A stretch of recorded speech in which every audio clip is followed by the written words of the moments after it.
በመቀጠል የአርበኞች ክፍለ ጦር አስተዳደር መምሪያ ኃላፊ የሆኑት አርበኛ ብርሃኑ ነጋ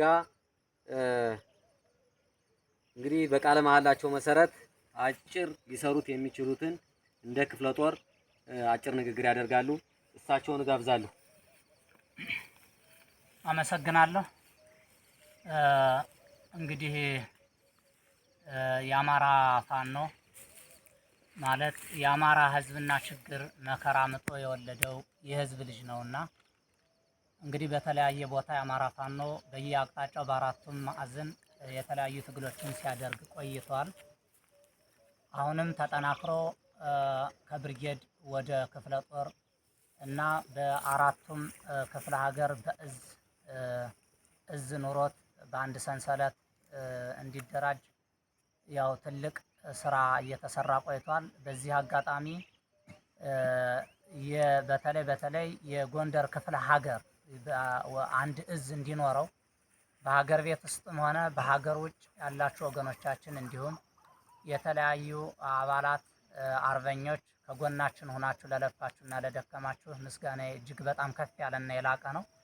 ከዚህ ባሻገር እንግዲህ የአማራ ሕዝብ እየደረሰበት ያለውን መከራና ግፍ ለአንዴና ለመጨረሻ የአማራን ሕዝብ ከባርነት ነፃ ለማውጣት በዱር በገደልም በየቦታው በየአቅጣጫው ጠላት ጋር እየተፋለምን ሕዝባችን የነፃነት ባለቤት ለማድረግ በቁርጠኝነት እየሰራን እንገኛለን፣ እንሰራለንም። ስለዚህ ለዚህ ታላቅ የአማራ ሕዝብ ቃል የምንገባው ይህንን ገዳይና ጨፍጫፊ አምባገነን የሆነውን የብልጽግናን ስርዓት ለአንዴና ለመጨረሻ የማያዳግም እርምጃ በመውሰድ ማስወገድ እስከምንችል ድረስ ትግላችን ወደፊት እንጂ ወደ ኋላ እንደማይል በዚህ አጋጣሚ መግለጽ እፈልጋለሁ። ከዛ ባሻገር በየትኛውም አቅጣጫ ካሉ የክፍለ ጦር ምስረታዎች ጋር በጋራ ለመስራት ሙሉ ቃል እንገባለን። እንዲሁም